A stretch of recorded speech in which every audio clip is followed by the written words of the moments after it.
Hello, I'm here with my paranormal stories. Tonight we are going to go back to 2017.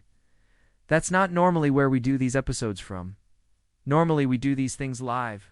I've got some really good ones that are coming in for this particular series, so we're going to jump back into 2017. This one was sent to me by a viewer. This is scary. I hope I didn't wake anybody up. Yeah, there was a lot of screaming going on there. Okay, here we go. My house has a secret room. I have lived in my house for 4 years now. The house was built in 1963. When I moved in, did a fair amount of renovations, including removing walls to open up the kitchen and living room. It was always my intention to renovate the basement and make it livable. My plan was to finish the basement when my son moved in. He would then pay rent until he could afford to buy his own place. One day, while removing paneling in the basement, I found a hole in the wall that had been covered by a large armoire. I thought it was just a closet, so I put my head and shoulder into the space and yelled out, "Is anyone in there?" Silence. Then I felt around for an outlet switch or a light switch to turn on the light and investigate further. I couldn't find anything.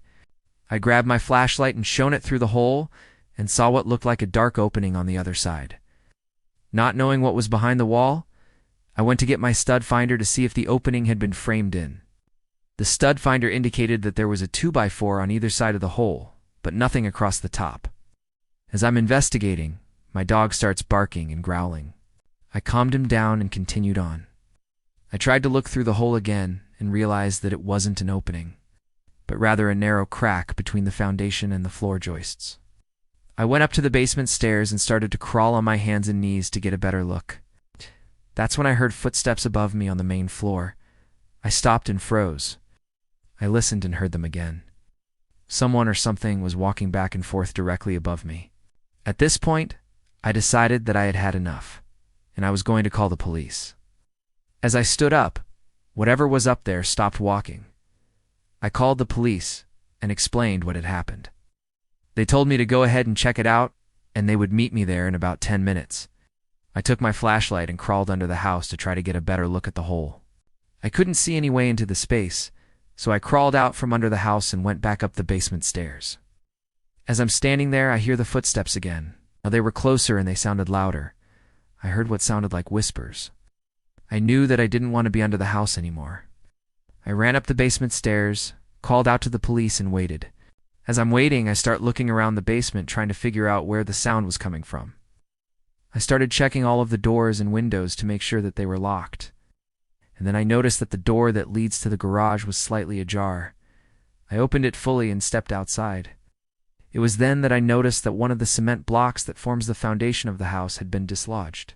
I walked over to the block and looked underneath. I could see some boards and some insulation. I don't remember why, but I decided to pull the boards away from the foundation. As I did, I saw a very small gap between the foundation and the floor joists.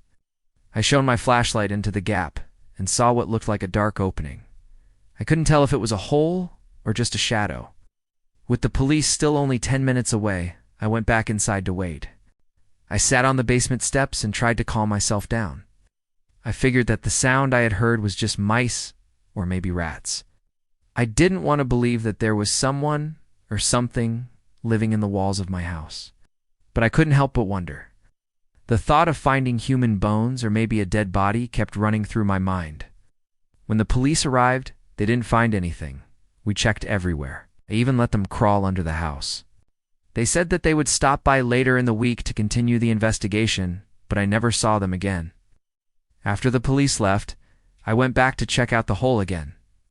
I still couldn't see into it, and it was still only about the width of a broomstick. But this time, I could feel air moving from inside the wall.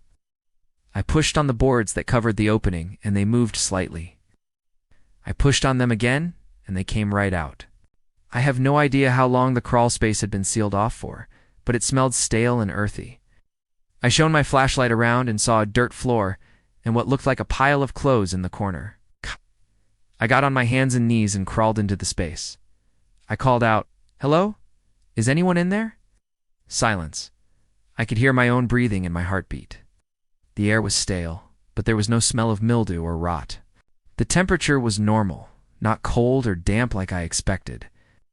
I tried to ignore the feeling that I was being watched and continued on. It wasn't very far to the pile of clothes. As I got closer, I could see that they were old and dirty, but there was nothing unusual about them. I looked around and noticed what appeared to be a crudely made wooden table in the corner. On it were two glass jars. One of the jars had a blue lid, and the other was black. I reached out to pick up the blue jar, and it fell to the ground and shattered. Glass went everywhere. I quickly crawled out of the hole to avoid cuts from the broken glass. I crawled back in to look for the black jar, but it was gone. Now terrified, and with adrenaline pumping through my veins, I got out of the hole and ran upstairs. I paced around the house, yelling for my dog, who was hiding under the bed. I couldn't bring myself to go back into the basement. I called my son and told him to come over immediately. When he arrived, I told him what I had found, and we went down to check it out together. We went back into the basement and into the hole. He checked around and asked me to get the flashlight so that he could look into the pile of clothes. He dug through the clothes and pulled out what looked like men's dress shoes. He also found what looked like an old leather belt. He checked everywhere but couldn't find the black jar. I offered my son money to stay and help me clean it all up, but he declined and left. I ended up taking most of the stuff out, but there was so much dirt that I couldn't take it all out. I figured that whoever had been living in there had probably brought the stuff with them when they left. I filled in the hole and covered it with concrete. I never did finish renovating the basement. It's been for years since I found the secret room, and to this day I do unknow what was in the room or who had been living in there, and that's my story. I'm here with my paranormal podcast. If you want to send me your story, you can do so through the link in the description below. And if you enjoyed this episode, please like and subscribe so you don't miss any future episodes.